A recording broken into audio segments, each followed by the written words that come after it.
Greetings and welcome to another Warhammer 40,000 Kill Team video. Today where I'm going to talk about why I was wrong about Into the Dark. But before we get into things, please remember to like and subscribe as well as comment. Let me know if you agree or disagree, as well as anything else. I remember I've got a Discord you can check out for free in the episode description below, as well as an affiliate Element Games and a Patreon if you want to give me some more support as well. But yeah, today I'm going to go over Into the Dark. I thought about reviewing Season 2 as a whole, but I kind of want to wait for the next balanced data slate before doing that. And instead of talking about the kill teams, I'd rather talk about the gameplay. So in terms of the Into the Dark game board, because I was wrong, basically. I think it would be a good reflection piece to talk about why I actually really enjoy Into the Dark now, and talk about its pros and cons.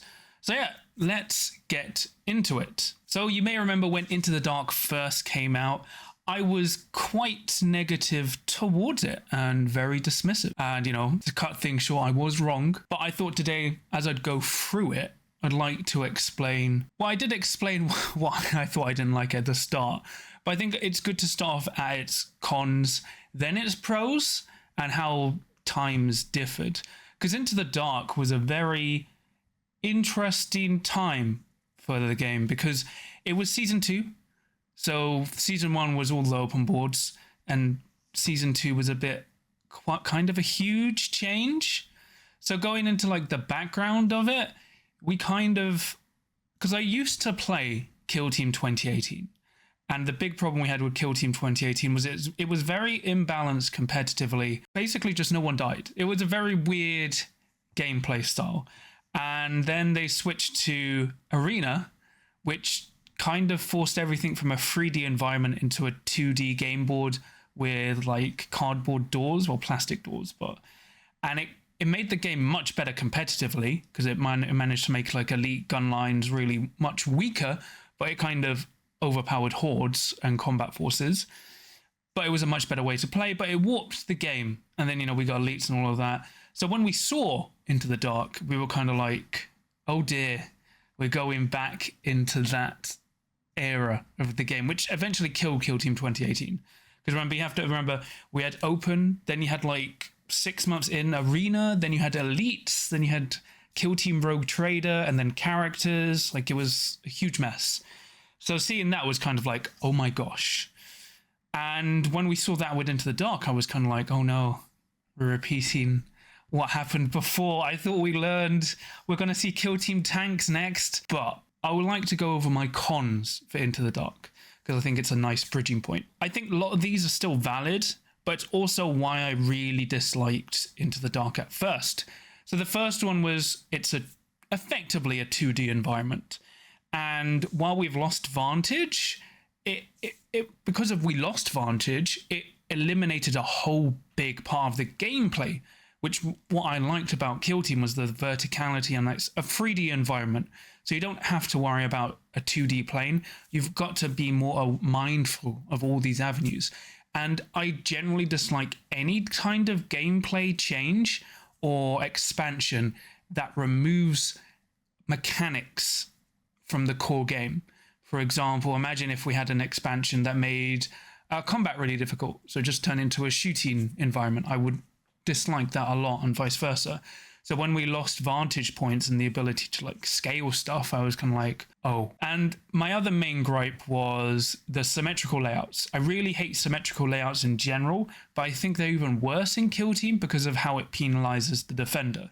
And what I was expecting was when we got Into the Dark was we'd either get asymmetrical layouts, which oddly we only got in narrative play, but then also they didn't change so the defender has priority, because even now Into the Dark, there is no real benefit from being the defender.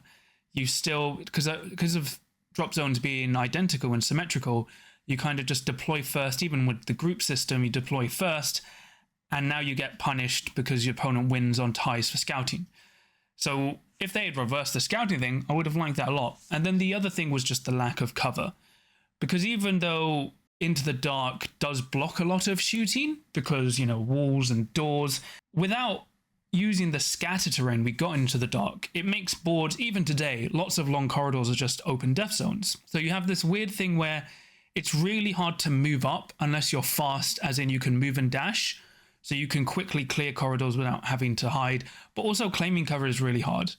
Barricades are good, but you don't get enough cover in the way to actually feel safe. And you have this really weird dichotomy where you can actually hide behind the pillars on walls, but they don't provide cover. And that took me a long time to get over, even though it's clear in the rules. It was just like a visual disconnect. You go, but I'm tucking behind the pillars. Like, oh yeah, but you're not on cover. Yeah, but I am on, if I was an open, just like, yeah, but one Into the Dark. And then I think my last main gripe with Into the Dark is actually the doors. So I think the APL system is actually really good and one of the best things about Into the Dark, well, about Kill Team in general. But the problem with the doors for Into the Dark is we don't, basically, it punishes teams who don't have comms. So teams who don't have ways to generate +1 APL reliably really suffer on Into the Dark. And especially if you have a huge kill team with lots of operatives, you can freely open doors with no punishment. And it was like one of the things I was discussing with Charles recently was like, I think a good change to doors would either have maps start with doors open, or to open a door, it just minus white from your movement. Like you pay white from your movement to open a door, because then it would kind of free up how you do things. Because at the moment, Into the Dark highly favors teams that have free APL or ways to get extra APL, and teams that don't have comms really suffer, and it locks out a lot of kill teams from the game. Even compendium teams actually quite suffer, and that was one of my biggest gripes. Because like, one big example, I love Hand of the Archon, and Hand of the Archon can play on Into the Dark, but it's really, really hard because they don't really have a reliable way to get +1 APL. So you find out you can be shut down in deployment, or especially if opponent has lots of comms or lots of operatives, you struggle in just like opening doors to get through the board, which gets even more problematic when you need to open a door and then do a mission action on an objective. And then my last gripe was how Into the Dark kind of locks out lots of teams. Once again, it kind of overlaps with the door situation, but if you have no real melee threat, you kind of can't play Into the Dark. You did have 2 maps originally that were just two huge firing lanes, which Pathfinders and other shooting teams could play on. But then you had 7 other maps that didn't allow that, and they've kind of changed it with the new crit ops, where you've got 10 maps that basically don't allow much shooting either. But you have this weird thing where you can't claim cover, but then melee teams are just, or close range kill teams, still really good. Like notably, I think the biggest loser from Into the Dark were Pathfinders. But also you could argue Leagues of Votan as well, but that's partly due to their movement. But any predominantly shooting team kind of really struggles. The only team that didn't was Veteran Guardsmen, because they had 14 operatives. But those are my cons for the Into the Dark. For pros, I think one thing I want to get out first is actually something I was going to talk about as a con. So the pro, I would actually say, is Games Workshop proving and providing support for Into the Dark. Because if you've missed it, a lot of events and tournaments across the world were given tons of Into the Dark boards by Games Workshop to encourage people to play this season. Because one of my big gripes at the start was that, TOs are now going to be forced to pay to buy Into the Dark when they've already spent a season building in open boards for their tournaments and events. And, we did have some tournaments that just basically stuck with open because they refused to buy into the Dark. But Games Workshop was really good at providing support and showing that they actually really cared about Kill Team and that this wasn't just a floundering thing. They provided a lot of support for Into the Dark. Lots of events have been given like tons of Into the Dark kits. I think from off the top of my head, a lot of UK events were given Into the Dark. If you were a TO across the world, if you were hosting events previously, you could apply to Games Workshop, who would give you at least 1 Into the Dark kit for free. I think Kill Team Open was given all their Into the Dark boards by Games Workshop. Like they've provided so much support to show we weren't actually having this arena fiasco, Arena 2.0. And they did a really good job of supporting the scene and showing that they care about the game and Into the Dark. And that's something I think is really important to highlight first, to show like no matter what happens, Games Workshop is dedicated with supporting the game, which is really good. Next, my other pro point is actually the fixed layouts. Now, while I strongly dislike symmetrical layouts, it was really nice that Games Workshop provide fixed competitive layouts for all their Into the Dark games.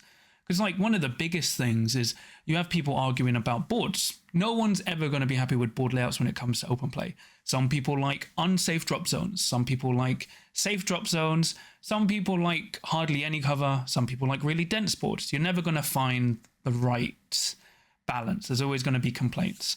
But at least with Into the Dark, as a TO, and even as a player, it's very straightforward. You've got the layouts there. You know, as a player, it allows you to prep really easily. So you can just go, okay, now I know which layouts I'm always going to play on when it comes to Into the Dark, so I know what I need to do. And then as a TO, you don't have to worry about, oh gosh, how am I going to set up all these boards? You can just go, I'm going to set up like the boards that's already done for me. Connecting the boards is another issue, right? That's just, that's more just a physical problem, but it's really good they put layouts. Because I think we'd go mad if we had to come up with our own layouts. Like I actually tried. There's a website that lets you make Into the Dark board layouts for you to like to print out. And yeah, I tried one map and I was just like, this is mad. So huge props goes to the GW design team for actually designing those maps. Because technically, you know, the narrative maps are really nice, they're symmetrical, but they've technically done 19 competitive maps, so 9 from the core book and then 10 from Crit Ops. So the fact they've been able to do 19 maps and at least 17 of them being really good, it's actually a really commendable effort. And then the last pro is that Games Workshop have also been very good at providing balanced clarifications and FAQs quickly for Into the Dark. Like, you know, we had an issue with TAC Ops and then how walls work, but they quickly made sure those issues were resolved. So it actually made Into the Dark very playable, which, you know, they have been really good with FAQs in general, but they were a lot faster for Into the Dark than we've had before, which is, once again, really good in terms of providing support and just making sure it's playable. Now, importantly, why I was wrong on reflection was, I guess, I don't know, sometimes I can be very stubborn, but it was, you know, at the time it came out, we didn't have any of those pros, really. So quite quickly, like in the first 3 months, GW were really quick to act. And I actually now really enjoy mixed events. Although I would clarify my preference for mixed events is that people play on Into the Dark and Open equally. So what that means is if you were to do a 4-round tournament of Into the Dark and Open, like a mixed event, I prefer when people play 2 games on Open and 2 games on Into the Dark.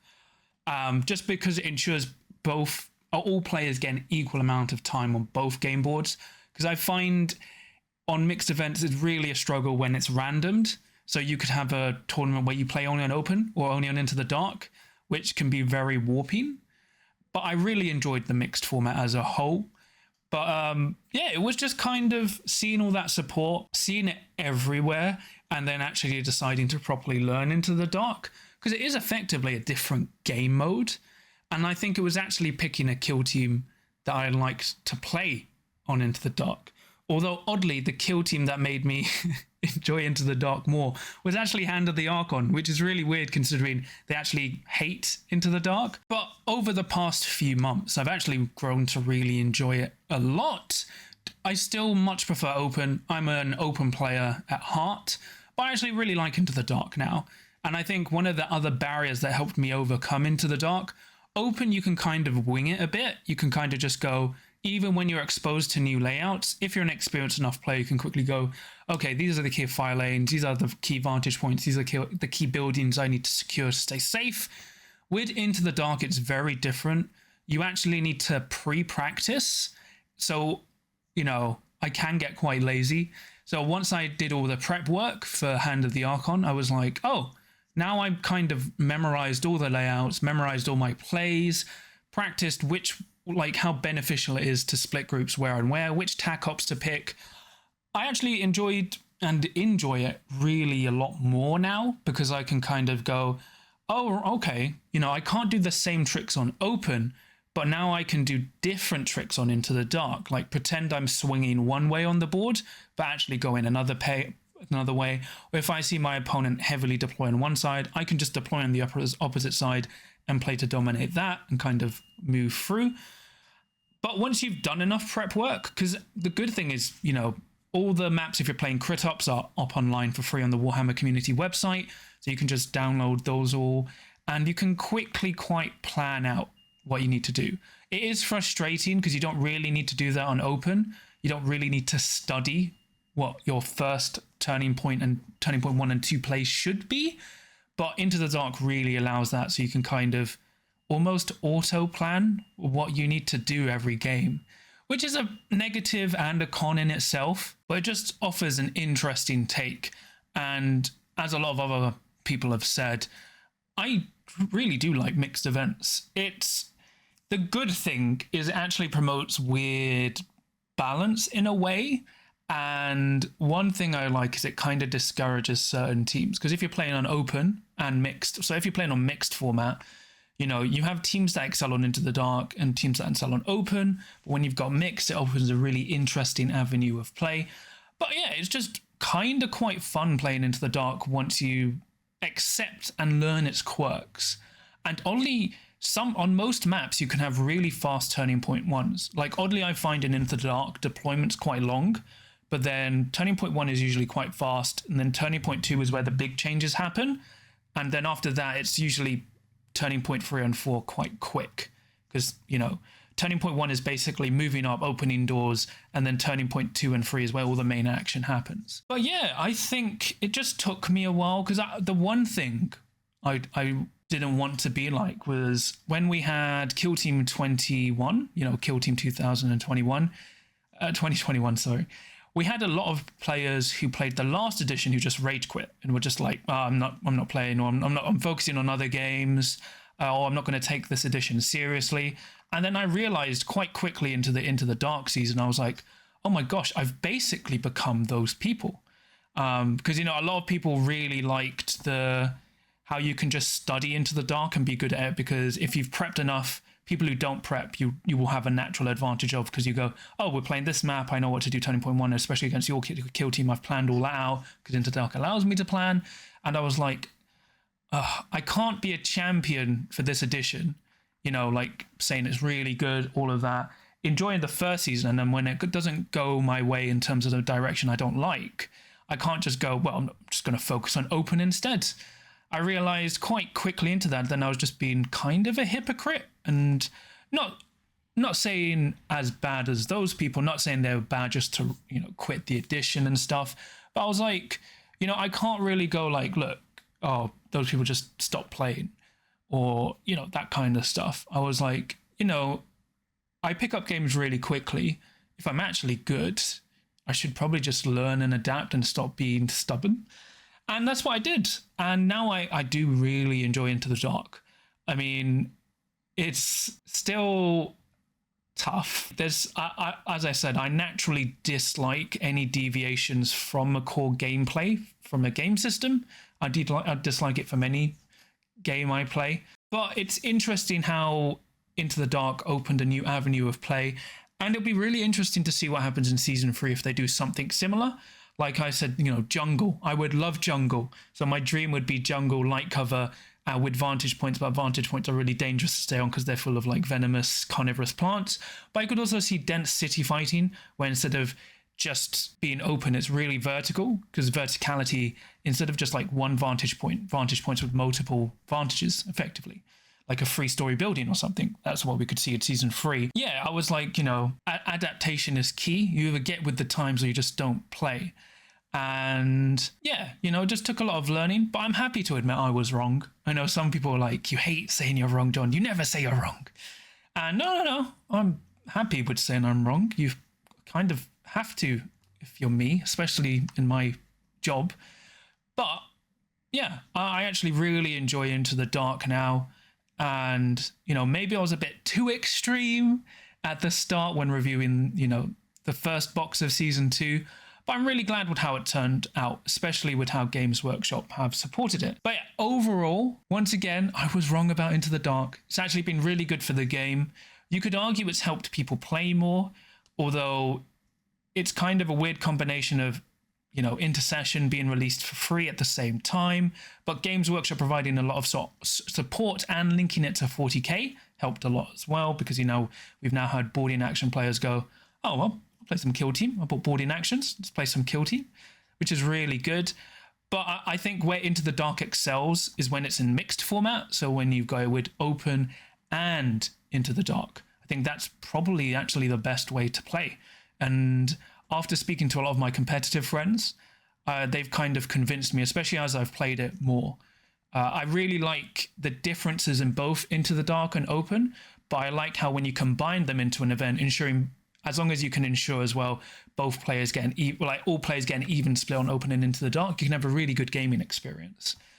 But it's also really down to GW. Like, they provided support, they provided tons of events and TOs with Into the Dark kits. They were very quick at making sure the game was actually playable, providing quick FAQs and erratas.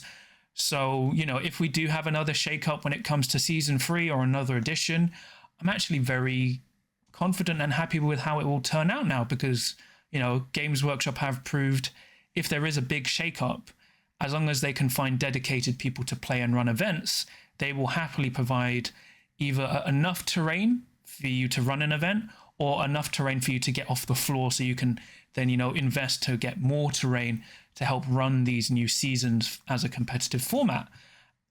And yeah, you know, there's always going to be like winners and losers when it comes to changes like this. But the good thing is they never made it a blanket like, oh, you have to play Season 2 now. You have to play Into the Dark. They always like, oh, you can play whatever you want, but we ideally like it if you would play like mixed or even just Into the Dark tournaments, but mixed is actually preferable, even though recently they've gone back to playing open.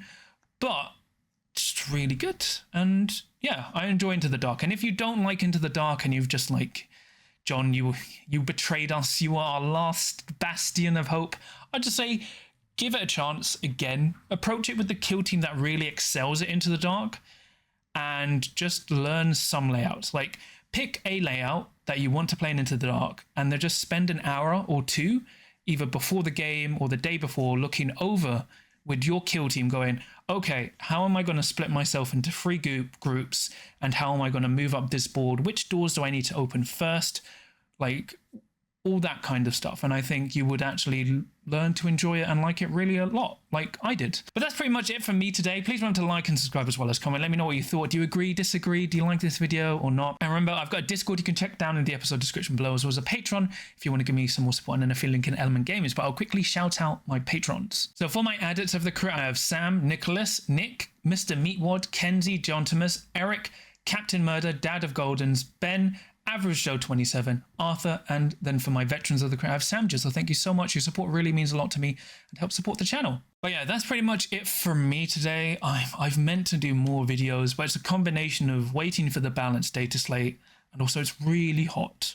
Spoilers, I am not wearing any pants right now. It is really uncomfortable, especially at night. I thought it would be better. I'm recording at like middle of the day, and I'm dying, really dying. I need to do painting, but even my wet palette isn't helping that much because the paints are drying so quickly. But yeah, until next time, I'll be back with more stuff. But I really do like Into the Dark. Yeah, I remember, no matter how much you are afraid of the dark, there's always hope as long as you can roll a crit.